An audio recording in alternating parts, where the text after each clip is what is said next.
జనసేన తరపు నుంచి నాగబాబుకి MLC seat ఇచ్చి మంత్రి పదవి ఇచ్చే అవకాశాలు పుష్కలంగా కనిపిస్తున్నాయి. అవును, చాలా మంది దీని మీద వ్యతిరేకత కూడా చూపిస్తున్నారు. ఎందుకు? మీ అభిప్రాయం ఏమంటారు అసలు? ఇప్పుడు నిజాయితీపరుడైన నాయకుడు ఎవడైనా వస్తున్నాడంటే అక్రమదారులందరికీ కూడా చాలా భయంగానే ఉంటుంది. ఎందుకు భయంగా ఉంటుందంటే పవన్ కళ్యాణ్ వచ్చాడు. పవన్ కళ్యాణ్ వచ్చిన తర్వాత పవన్ కళ్యాణ్ గారు ఎలాంటి నాయకుడు? సొంత డబ్బుని కష్టార్జితాన్ని పేద ప్రజలకు పంచి చేస్తున్నటువంటి రాజకీయం. ఆ కుటుంబం నుంచి వచ్చినటువంటి నాగబాబు గారు వేరే రకమైనటువంటి మనస్తత్వం గలవారు. ముక్కుచూటితనం, మంచితనం, నిబద్ధత, నిజాయితీ ఇన్ని ఉన్నటువంటి నాగబాబు గారిని పూర్తిగా పరిశీలించిన చంద్రబాబు నాయుడు గారు ఇతనికి పదవిచ్చి ప్రభుత్వంలో పని చేయించుకోవాలన్న ఆలోచనతో మంత్రి పదవి ఇస్తున్నారు తప్ప నాగబాబు గారిని ఏదో పైకి తీసుకొచ్చి దూసేసుకోవడానికి కాదు కదా. దోపిడీ దొంగలు కాదు కదా వీళ్ళు. ఇప్పుడున్న పరిస్థితుల్లో సమకాలీన రాజకీయ నాయకులు అందరూ కూడా చాలామంది అందరూ కూడా కరప్షన్ పరులే, అందరూ కూడా లంచాలు తీసుకునే వాళ్ళే. అందరూ దౌర్జన్యం దుర్మార్గం చేస్తూ కబ్జాలు చేస్తూ వాళ్ళ అనుచరుల చేత కబ్జాలు చేయించి వసూళ్లు చేయించి కోటాను కోట్లు సంపాదించిన వాళ్ళే. ఇలాంటి రాజకీయ నాయకుల మధ్య నిజాయితీ పరులు, నాగబాబు లాంటి నిజాయితీ పరులు రావాలి. వస్తేనే ఆ రాష్ట్రంలో బాగుంటుంది. ఎందుకంటే పేద ప్రజల పక్షాన్ని నిలబడి అది చేయాలి. ఇప్పుడు ఇలాంటి పరిస్థితుల్లో జగన్మోహన్ రెడ్డి గారు చేయవలసిన పని ఏంటంటే ఖచ్చితంగా అసెంబ్లీకి వచ్చి ఈ జరుగుతున్నటువంటి పోరాటం, ఇప్పుడు ఇక్కడ 6 గ్యారంటీలు ఇచ్చిన కూటమి ప్రభుత్వం, ఈ 6 గ్యారంటీలు అమలు చేసే బాధ్యత జగన్మోహన్ రెడ్డి గారు తీసుకోవాలి. జగన్మోహన్ రెడ్డి గారు తీసుకుని పోరాడాలి. ఆయన గత 5 సంవత్సరాలు పరిపాలన చేసాడు, ఇంట్లోనే పడుకున్నాడు. ఇప్పుడు ప్రతిపక్షం వచ్చి 11 సీట్లకు పడిపోయిన తర్వాత కూడా నువ్వు పోరాటం చేయకపోతే అవతల కూటమి ప్రభుత్వం అన్యాయం చేసే, ఆలస్యం చేసే అవకాశం ఉంది. అది నువ్వు బాధ్యతగా పెట్టుకుని నువ్వేం చేయాలంటే నువ్వు రా అసెంబ్లీకి వచ్చి ప్రతి విషయాన్ని గట్టిగా ఫైట్ చేయి. పవన్ కళ్యాణ్ చూసి నేర్చుకోవా బాబు నువ్వు. జగన్మోహన్ రెడ్డి గారు పవన్ కళ్యాణ్ చూసి ఎలా యుద్ధం చేయాలి, ఎలా పోరాడాలి, ఎలా ఫైట్ చేయాలి, ఫైట్ చేసి అనుకున్నది ఎలా సాధించాలని పవన్ కళ్యాణ్ చూసి నేర్చుకో. నీ మీద ఎలా పోరాటం చేశాడు, ఎనలేని పోరాటం చేసి అనుకున్నవన్నీ సాధించాడు. ఇప్పుడు ఉప ముఖ్యమంత్రి అయ్యాడు. ఆయన చూసి నేర్చుకో. ఒకవేళ నీకు ఎవరిని చూసుకుని నేర్చుకునే ఇది లేదనుకో, ఇంకా నీవు భజన వింటానే ఉన్నావు, మీ వాళ్ళ భజన రేపు పొద్దున్న 11 కాదు 2కో 1కో మిగిలిపోతావు. కాబట్టి పరిపాలనలో నువ్వు భాగస్వామి అవ్వు, పేద ప్రజల పక్షాన పోరాడు. పోయిందేముంది, బానిస సంఖ్యలు తప్ప అన్నట్టు నువ్వు ప్రతిపక్షంలోకి వచ్చిన తర్వాత ప్రతిపక్షంలో ఉండి పోరాటం చేయాలా. పోరాటం చేసి పేద ప్రజల పక్షాన్ని నిలబడాలా. ఆ హామీలన్నీ అమలు చేసే బాధ్యత నీది. ఇచ్చిన హామీ ఇచ్చినోడిది కాదు బాధ్యత. ఈ హామీని అమలు చేసే విధంగా నువ్వు ప్రతిపక్ష నాయకుడిగా పోరాటం చేస్తే అప్పుడు నిన్ను ఎవడైనా నమ్మడానికి ఉంటుంది. కాబట్టి నాగబాబు గారికి మంత్రి పదవి ఇవ్వడం మరో అదృష్టం, ఆ రాష్ట్రానికి అదృష్టం. ఎందుకంటే అలాంటి నిజాయితీపరుడు ఉన్న నాయకుడు మంత్రిగా ఉంటే ఆ మంత్రి పదవికే వన్నీ తేగలడు. కాబట్టి అలాంటి వ్యక్తికి మంత్రి పదవి రావడం చాలా ఆనందం, సంతోషం. జనసేన తరపు నుంచి నాగబాబుని ఎమ్మెల్సీ పదవి ఇచ్చి అలాగే తర్వాత మంత్రి చేసే అవకాశం కనిపిస్తుంది. దీని మీద చాలామంది వ్యతిరేకత చూపిస్తున్నారు. మీ అభిప్రాయం ఏంటి? వ్యతిరేకత చూపించాల్సిన అవసరం ఏముంది? ఇంతకు ముందర అతను ఏ పదవుల్లో లేడు, ఎక్కడా పోటీ చేయలేదు, ఎవరితోటి అతను పోటీ పడి ఏ రాజకీయాల్లోకి రాలేదు. ఒక అవకాశం ఇచ్చి చూద్దామని ఇస్తున్నారు. అంటే దానికే ఇంత రభస, ఇంత రాధాంతరం చేయాల్సిన అవసరం ఏముంది? ఇప్పుడు ఒక అవకాశం ఇస్తే పోయేదేముంది? ఇప్పుడు వాళ్ళ తమ్ముడు అయినటువంటి పవన్ కళ్యాణ్ గారు చాలా వరకు ప్రజల్లో దేవుడయ్యాడు, ప్రజలకు నాయకుడు అయ్యాడు. అలాగే ఇతను కూడా ఏమైనా ప్రజలకి సేవ చేసి సేవామంతుడు అవుతాడేమో, అలా కూడా ఆలోచించుకోవచ్చుగా. అంటే అనుభవజ్ఞులు చాలా మంది ఉన్నారు, వాళ్ళందరిని పక్కన పెట్టి ఇప్పుడు నాగబాబుకి ఎంత ప్రియారిటీ ఇస్తున్నారు చంద్రబాబు నాయుడు గారు కూడా అనే ఒక టాక్ ఉంది. దాని మీద కరెక్టే, కానీ ఏంటంటే వాళ్ళకి ఇంకా వేరే పదవులు ఉన్నాయి కదా, వేరే పదవులు ఉన్నాయి, వేరే ఇవి ఉన్నాయి. దాని మీద కూడా రేపు రాబోయే రాజకీయాల్లో కూడా వాళ్ళకి ఏవైనా పదవులు వచ్చే అవకాశం ఉంది. కానీ ఇతనికి ఇంతవరకు ఏ పదవులో ఇతను లేడు కదా. లేనప్పుడు ఒక ఛాన్స్ ఇచ్చి చూశారు, దాన్ని ఇతను వినియోగించుకుంటారు, ప్రజలకు సేవ చేస్తారు, ప్రజల్లో ఒక నాయకుడు అవుతారు. అది కూడా ఆలోచించవచ్చుగా. ఓకే, టీడీపీ తరఫున అనుభవజ్ఞులు ఉన్నారు, అలాగే వర్మ గారు త్యాగం చేశారు. మరి వర్మ గారికి ఏమన్నా న్యాయం జరిగే అవకాశం ఉందంటారా? ఏమన్నా వర్మ గారికి ఇంకా పెద్ద పదవి వస్తుంది రేపు. ఇప్పుడు ఈ చిన్న వాటి గురించి ఆయన అంత ఆలోచించుకోవాల్సిన అవసరమే కానీ, అంత బాధపడాల్సిన అవసరమే కానీ లేదు. ఒక ఎమ్మెల్యే దానిని ఆయన త్యాగం చేశారు, బాగుంది.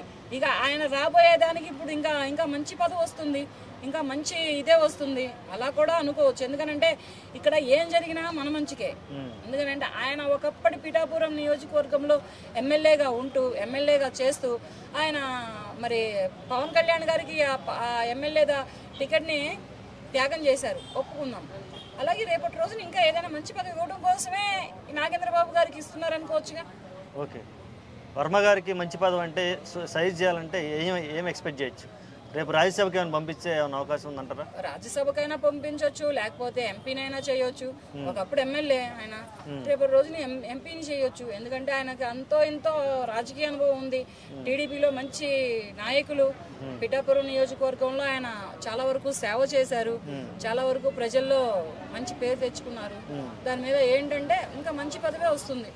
ఓకే, ఇప్పుడు చంద్రబాబు తీసుకుంటున్న ఈ నిర్ణయాలు, తన పార్టీ నుంచి వచ్చేటువంటి వ్యతిరేకతలు, వీటన్నిటిని చూసి ఎలా వర్ణిస్తారు? ఎలా? ఆయన ఏమి చిన్నపిల్లాడైతే కాడు. ప్రస్తుతానికి చంద్రబాబు నాయుడు గారు అయితే చిన్న అబ్బాయి అయితే కాదు. దగ్గర 45-47 సినీ రాజకీయ చరిత్ర ఉన్నటువంటి వ్యక్తి. అటువంటి వ్యక్తికి ఎవరికి ఎక్కడ ఏం పదవి ఇవ్వాలో, ఎవరిని ఎక్కడ చేతి కింద పెట్టుకోవాలో, ఎవరిని కుడిభుజంగా పెట్టుకోవాలో ఆయనకు తెలియదా?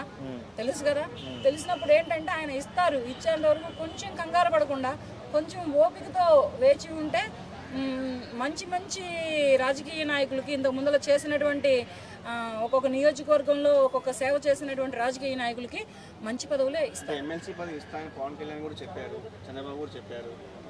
ఆయన వాడుకుని వదిలేస్తారని చెప్పేసి వైసీపీ వాళ్ళు ట్రోల్ చేస్తున్నారు. వాళ్ళ ట్రోల్ చేసే పని తప్పితే ఇంకేమన్నా పని ఉందా? వేరే పార్టీలు ఇప్పుడు అధికారంలో ఉంటే వాళ్ళ అధికారంలో ఉన్నప్పుడు వేరే వాళ్ళ గురించి ట్రోల్ చేశారు, ఇప్పుడు వేరే వాళ్ళ గురించి ట్రోల్ చేస్తున్నారు. ఇంక ట్రోల్ చేసే పని తప్పితే వాళ్ళకి ఇంకేం పని లేదు. ఎదుటి వ్యక్తుల మీద తినే అన్నంలో మట్టి వేయటమా, లేకపోతే వెళ్తున్న దారిలో ముళ్ళు వేయటమా, రాళ్ళు వేయటమా, లేకపోతే సీసా బెంకులు పగలగొట్టి వేయటమా, లేకపోతే ఇంకేదైనా చేయటమా అనేది తప్పితే వేరే పనేమీ లేదు వాళ్ళకి. వైసీపీ నేతలకు మాత్రం పనేమీ లేదు మెయిన్. అందుకనే వీళ్ళు ఏంటంటే అనుభవం ఉన్న అనుభవజ్ఞులైన వాళ్ళ మీదే ఎక్కువ శాతం ఇది పడతారు. కానీ ఇప్పుడు పైకి ఎక్కుతున్నాడు, వాడు కాళ్ళు పట్టుకొని కింద లాగుతాం, వాడు ఎక్కడ ఎదిగిపోతాడని భయం. కానీ ఇక్కడ ఎదిగిపోవడానికి మన చంద్రబాబు నాయుడు గారు ఎదగలేని వ్యక్తి కాదు, ఎదగటం తెలియని వ్యక్తి కాదు, ఆల్రెడీ ఒదిగి ఉన్న వ్యక్తి. ఉంటారు. చంద్రబాబు నాయుడు గారు పిలిచి ఆయనకి పదవి అంటగట్టేంత వరకు ఉంటారు. మంచి పదవి పట్టం కట్టేంత వరకు కూడా వర్మ గారు ఉంటారు, ఉండాలి కూడా. వర్మ గారిని పట్టించుకోకుండా ఉంటే ఎలా ఉండబోతుంది? పట్టించుకోకుండా అంటూ ఉండరు. ఎందుకనంటే అతనేం కొత్త వ్యక్తి కాదు. ఇప్పుడు రాజకీయాలకి కొత్త నాగేంద్రబాబు గారు, అవునా? అలాగే ఇప్పుడు వర్మ గారు కొత్త వ్యక్తి అయితే కాదు కనుక అలా ఏమీ పట్టించుకోకుండా ఏమి ఉండరు. పట్టించుకుంటారు. చంద్రబాబు నాయుడు గారు పట్టించుకుంటారు. ఎవరు? పవన్ కళ్యాణ్ గారు ఒక మాట కూడా చెప్పలేదు ఎమ్మెల్సీ పదవి గురించి. ఏమండి, మేము ఒక మాట అడుగుతాను. గులకరాల డబ్బా కొట్టుకుంటేనే స్పందించినట్ట, మాట్లాడినట్ల వాళ్ళకి. అప్పుడు ఆయన ఒక ఎమ్మెల్యే టికెట్ని త్యాగం చేశారు వర్మ గారు పవన్ కళ్యాణ్ గారికి. ఆయన గుండెల్లో ఏముందో, పవన్ కళ్యాణ్ గారి గుండెల్లో, పవన్ కళ్యాణ్ గారి మాటల్లో ఏముందో, ఆయన మైండ్లో ఏముందో ఎవరికి తెలుసు? ఆయన తర్వాత ఇంకేమి ఇద్దాం అనుకుంటున్నారు ఎవరికి తెలుసు? తెలియదు కదా. అన్న నమస్తే. అన్న నమస్కారం. నాగబాబుకి ఎమ్మెల్సీ పదవి ఇచ్చి మంత్రిని చేసే సూచనలు అయితే కనిపిస్తున్నాయి, కానీ చాలామంది దీన్ని వ్యతిరేకిస్తున్నారు. మీరు ఎలా చూస్తారు? పర్సనల్గా చూసుకుంటే ఒక మెగా ఫ్యామిలీలో ముగ్గురు ఉంటున్నారు కదా. చిరంజీవి ఎక్కడో ఏ స్థాయికి వెళ్ళిపోయాడు, పవన్ కళ్యాణ్ కూడా హై స్థాయిలో ఉన్నాడు. ఒక మెగా బ్రదర్స్లో ఇద్దరు ఒక పోటాపోటీగా నెంబర్ 1 స్థాయిలో ఉండి, ఒక నాగబాబు మాత్రం ఒక మిడిల్ లెవెల్ యాక్టర్గా కూడా ఒక కెరీర్ ముగించిపోతున్నాడు. కాబట్టి ఇంత లోలో ఉన్నాడు. ఒక అన్నని ఆదుకోవాలి, అన్నను కూడా ఒక గుర్తింపు తీసుకురావాలనే ఉద్దేశంతో పవన్ కళ్యాణ్ గారు తన వయసులో పెద్ద అయిన నాగబాబుకి ఒక ఎమ్మెల్సీని ఇచ్చి, తన పక్కన ఎంతోమంది ఉన్నా సరే ఒక కుటుంబ సభ్యులు ఎవరు లేకపోతే మాత్రం, ఇప్పుడు చిరంజీవి ఉన్నా సరే అవతల పార్టీ రాజీనామా అయిపోయింది, విలీనం అయిపోయింది, అసలు నేను పాలిటిక్స్లోకే దూరం అంటున్నాడు చిరంజీవి. కాబట్టి ఒక మన సొంత రక్త సంబంధం నుంచి ఒకరు ఉండాలి. ఒక మన పక్కన ఇప్పుడు నాదెండ్ల మనోహర్లు ఎవరున్నా సరే వీళ్ళందరూ అవుట్ ఆఫ్ ద సిలబస్లో, అవుట్ ఆఫ్ ద పార్టీ, ఒక మన కుటుంబ సభ్యుల్లో ఒకరు ఉండాలనే ఉద్దేశంతో సొంత రక్తమైన నాగబాబు గారిని ఎమ్మెల్సీకి తీసుకొని మంచి పదవి అప్పచెప్తున్నాడు. అన్నను ఆదుకోవాలంటే వేరే రకంగా ఫైనాన్షియల్గా ఆదుకోవచ్చు కదన్న. అంటే పదవి అనేది ప్రజలకు సంబంధించింది కదా. పార్టీలకు సంబంధించింది. మరి ఈ ఇష్యూలో అతనికి అనుభవం లేదు నాగబాబుకి, ఎలా డీల్ చేస్తారంటే? ఇప్పుడు అనుభవం కావాలి, ప్రతి ఒక్కరికి కూడా అనుభవం అంటే ఒకసారి ఇస్తేనే కదా అనుభవం అనేది వచ్చేది. ఏంది మరీ అతనేమి చిన్నోడు కాదు, చాలా పెద్దోడు. పవన్ కళ్యాణ్ కన్నా ఎక్కువ పెద్దోడు. గత 10 ఏళ్ళ నుంచి ఇండైరెక్ట్గా పాలిటిక్స్లోనే ఉన్నాడు, సమాజం గురించి మాట్లాడుతూనే ఉన్నాడు. ఒక వేదికగా ఏమి ఎవరికైనా ఎక్స్ప్లెనేషన్ ఇవ్వటం జరుగుతుంది. గత 10 ఏళ్ళ నుంచి చూస్తున్నాం. అతనేమి చిన్నోడు కాదు, ఒక సీనియర్ యాక్టర్, గత ఇన్ని సంవత్సరాల నుంచి ఉన్నాడు. కాబట్టి తీసి పారేయడానికి లేదు. ఒక ఎమ్మెల్సీ పదవి ఇచ్చాడు, ఎమ్మెల్సీ కదా, దాన్ని ప్రజల నుంచి ఏమి ఎన్నుకోలేదు, ఒక ఎమ్మెల్సీ పదవి ఇచ్చాడు. చూద్దాం తన సక్సెస్ అయితే మళ్ళీ భవిష్యత్తులో కూడా అంటే ఒక 2 తీర్చుకోవడం అలా ఉంటుంది. ఒక ఇద్దరు సక్సెస్ అయ్యారు, ఇతను కూడా కెరీర్ ముగింపు వచ్చేసరికి పాలిటిక్స్లో ఏదో ఒక ఎంట్రీ అయిపోతే మళ్ళీ పవన్ కళ్యాణ్నే మళ్ళీ దూషిస్తారు మళ్ళీ. ఎందుకంటే ఇప్పుడు జగన్మోహన్ రెడ్డి ఎలాగైతే తన చెల్లికి కానీ తల్లికి కానీ ఏ పదవి ఇవ్వకుండా పక్కన పెట్టారు, ఇట్లానే జనసేన ఎదిగినాక ఒక పార్టీ 100% స్ట్రైక్ రేట్ వచ్చినాక తన సొంత అన్నని ఇన్ని సంవత్సరాల నుంచి 10 సంవత్సరాల నుంచి పవన్ కళ్యాణ్ వెంబడి తిప్పుకున్నాడు, ఒక చిన్న పదవి కూడా ఇవ్వలేకపోయాడని మీరే ఇప్పుడు ట్రోల్ చేస్తారు పవన్ కళ్యాణ్. ఇప్పుడు ఇస్తే ఇంకో రకంగా ట్రోల్ చేస్తారు. కాబట్టి ఏది జరిగినా సరే ట్రోల్ అనేది జరుగుతూనే ఉంటుంది. జరిగినా సరే ట్రోల్ జరుగుతానే, ట్రోల్ విమర్శించే వాళ్ళు విమర్శిస్తారు. ఇస్తే ఒక రకంగా విమర్శిస్తారు, ఇవ్వకపోతే ఇంకో రకంగా విమర్శిస్తారు. కాబట్టి సొంత కుటుంబ సభ్యుడు ఒకరు ఉండాలని. కూటమి వైపు నుంచి ఎలా ఉంది పరిస్థితి? వాళ్ళు ఇష్టంగా ఇస్తున్నారా లేదంటే తప్పక ఇస్తున్నారా? కూటమి ఉన్నాం కాబట్టి, పవన్ కళ్యాణ్తో టైప్ ఉన్నాం కాబట్టి బలవంతంగా ఇస్తున్నారంట టీడీపీ వాళ్ళు. బలవంతంగానే ఇస్తానండి, ఇష్టంగా మాత్రం ఇస్తున్నట్టు అనిపించడం లేదు. ఎందుకంటే ఒక కూటమిలో ఒక భాగమైనా సరే ఎవరి పార్టీ వాళ్ళు సొంతగా ఎదగాలనుకుంటే తప్పితే అవతల పార్టీ వాళ్ళకి ఇంత ప్రిఫరెన్స్ ఇచ్చి ఒకే కుటుంబం నుంచి ఇద్దరిని తెచ్చుకోవడం అనేది ఒకవేళ ఇష్టం లేకపోయినా సరే పవన్ కళ్యాణ్ మీద ఉన్న గౌరవంతో కాదని లేక ఇస్తున్నట్టు అనిపిస్తుంది. ఓకే అండి, థ్యాంక్ యూ.